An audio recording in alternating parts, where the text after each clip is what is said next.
चौपाल की बात news point के साथ में आज हम बात करते हैं उत्तराखंड आस्था के हिमालय महाकुंभ नंदा राजजात यात्रा की। बताया जाता है कि 8वीं सदी में नंदा राजजात यात्रा का आरंभ माना जाता है और हिमालय के 14,000 फीट से भी ऊपर इस यात्रा का समापन रूपकुंड पर जाकर होता है।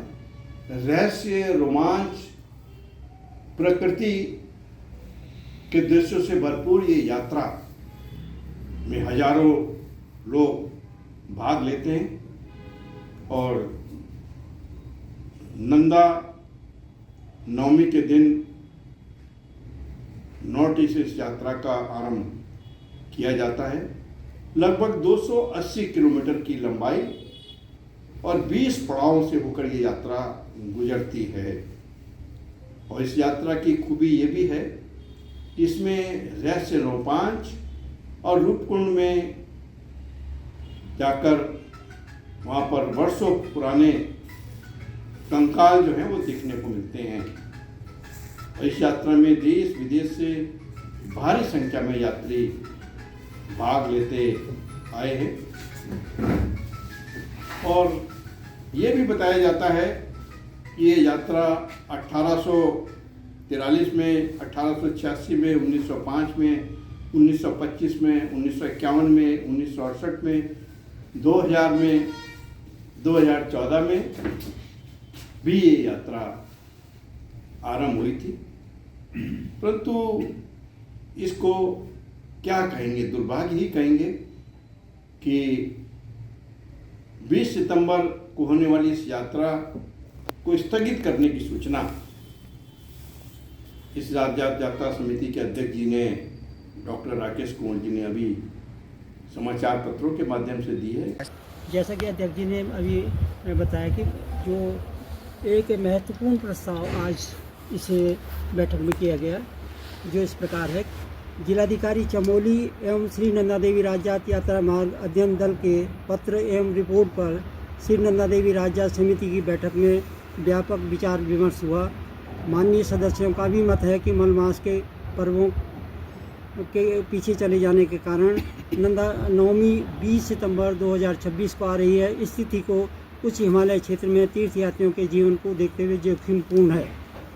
अतः समिति ने सर्वसम्मति से निर्णय लिया कि प्रस्तावित 2026 की श्री नंदा देवी राजजात का आयोजन होना संभव नहीं है कि कतिपय कारणों से यात्रा स्थगित की जा रही है। इसके पीछे कई तरह के कारण बताए जाते हैं और उन कारणों में पे भी हम थोड़ी देर में बात करते हैं। अभी राजजात यात्रा पर और थोड़ी रोशनी डालते हुए उसके कुछ दृश्यों से आपको रूबरू कराते हैं। हिमालय जो है वो तपस्या का पहाड़ था। हम तो संसार से जुड़े हुए हैं, क्या पूरे वायुमंडल से जुड़े हुए हैं।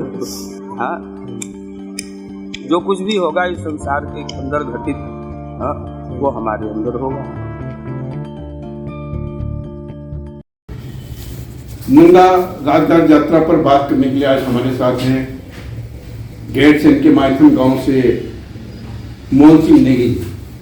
ये सामाजिक एक्टिविस्ट भी हैं और सूचना अधिकार के भी एक्टिविस्ट हैं और सबसे बड़ी बात कि गैरसैंण से इनका बड़ा भारी लगाव रहा है। इनकी जन्मभूमि, कर्मभूमि भी गैरसैंण के जो मायथन गांव है वो रही। उनसे जानते हैं कि नंदा राजजात यात्रा के संबंध में आप क्या कहना चाहेंगे।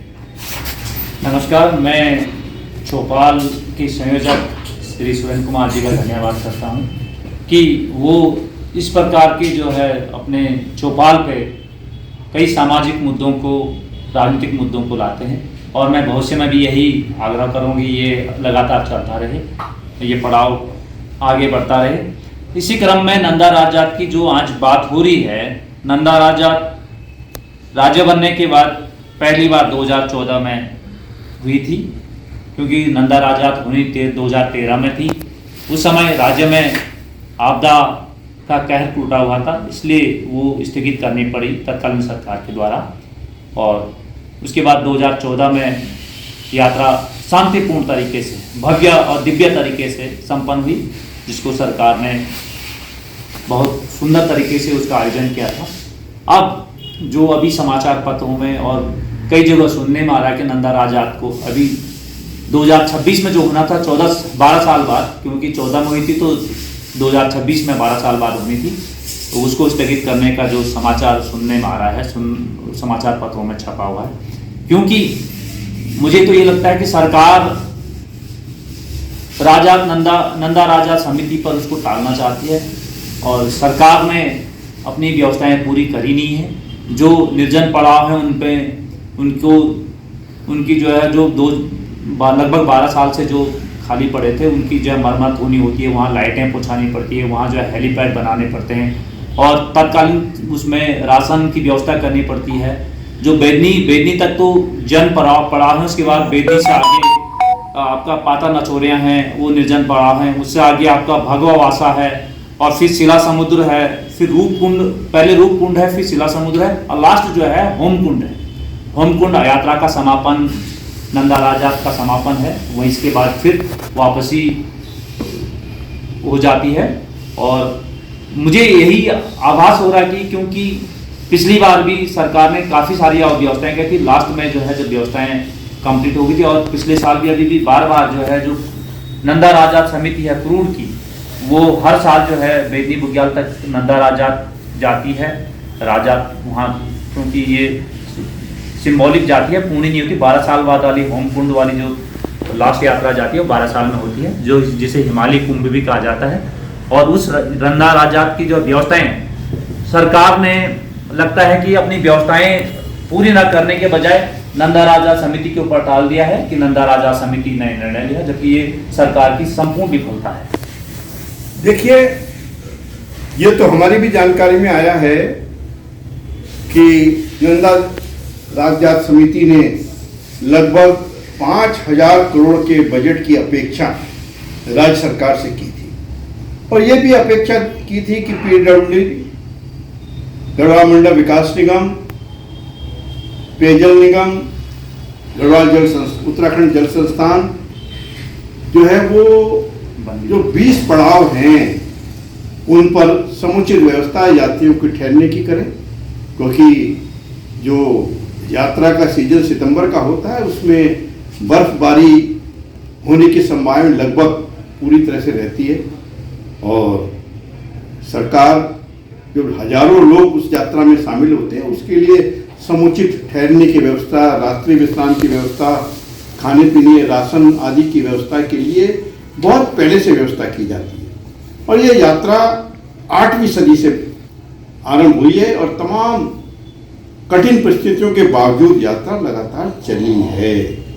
तो ये भी माना जा रहा था कि ये 280 किलोमीटर चलने वाली यात्रा, जहाँ पहले 20 पड़ाव पार करती थी, अब पड़ावों की संख्या भी इसमें 25 की गई है नंदा राजात समिति ने।